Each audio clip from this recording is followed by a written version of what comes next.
So let's start with that recounting that's going on down in Florida, as well as some other places.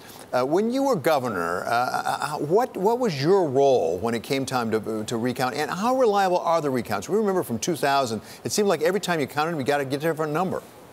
Listen, the reason I ran for chair of the Democratic National Committee in 2001 is I was so disgusted about what happened in 2000. I mean, the idea, David, think back, that the United States Supreme Court shut a state down from counting valid ballots. One of the worst decisions, not the worst, but one of the worst decisions ever by a Supreme Court. And here we are in Florida. What the president doesn't understand or doesn't want to comprehend is under Florida state law, you have 11 days to count ballots that come in from the military and overseas ballots.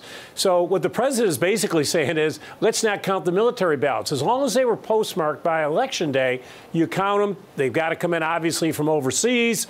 I have a son who just got back from overseas, a Marine. He voted. You know, it takes time to get these ballots in.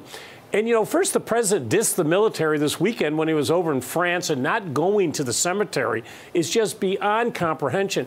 But here he is now saying the greatest democracy in the world. Well, forget those military votes that were mailed in. These young men and women wearing the cloth of our country who took the time to vote, just count all the votes. There is no evidence of fraud. Rick Scott keeps saying it. He has not shown one bit of evidence. And I would advise to the press, quit talking about Rick Scott and his claims of fraud until he puts up some evidence, because you're playing right into what he wants people to be thinking and saying. And the president, no idea, once again, what he's talking about. Just count the votes. Those that have come in, look at the ballots, look at the provisional, and let the 11-day period for where it comes in, obviously, of military ballots. These young men and women, we deserve to have their votes counted. So let's not talk about the ones that still have to be counted. Let's talk about the races that are over and done with. And what we learned, what you learned as a real student of this from this election. In your home state of Virginia, you had three particular congressional races that went to the Democrats from the Republicans. At the same time, they all, as I recall, were suburban districts. Is one pattern you see across the country, basically, that the suburbs now increasingly belong to the Democrats, but the rural, more conservative areas belong to the Republicans? Well, you clearly look at our elections that we just had in Virginia. We picked up 3 members of Congress. We now control a majority of the delegation. 3 women, great women candidates who ran, Jennifer Westin, Elaine Lurie, and Abigail Spanberger. But we did it by winning in those suburbs. You're exactly right, David. You look at Chesterfield, Virginia. It is now turned. Virginia, and I'm very proud, when I got elected 5 years ago, we were a purple-red state.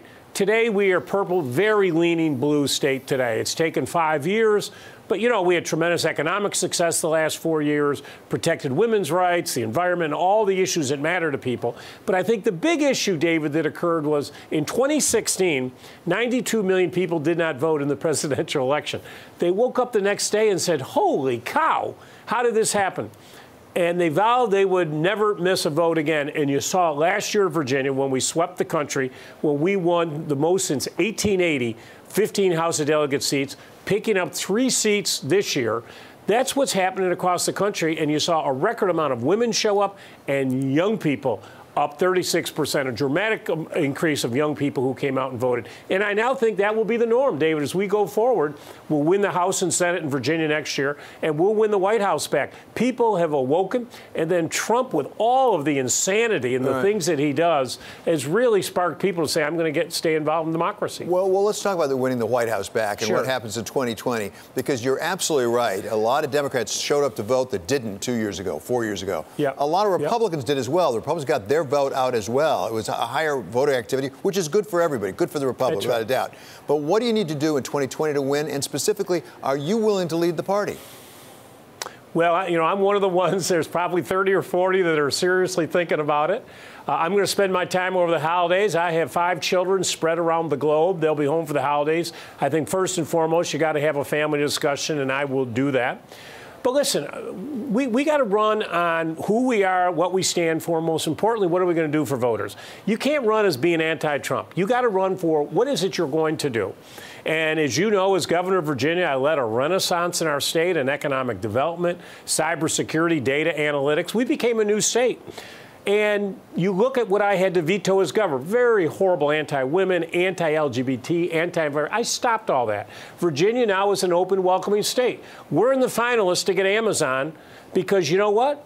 We're open and welcoming. We got rid of all of the stuff that had happened before I became governor and said we're done with all that. Let people enjoy their lives, treat everybody with dignity and respect, and grow a booming, dynamic economy to the point that unemployment went from 5.4 to 3.6 when I took office. I inherited a $2.5 billion deficit. I turned it into the largest surplus in state history. People want results, and that's what the Democrats have to focus on. What are you going to do for people? They want to hear it. They want to make sure you're authentic. They're sick and tired of politicians who put their finger up in the wind and check polling data and all that. You are who you are. Run on it and see what happens. Okay, it sounds like that's not a Sherman-esque sort of denial. I will not. No. I will not accept the nomination. I will not run.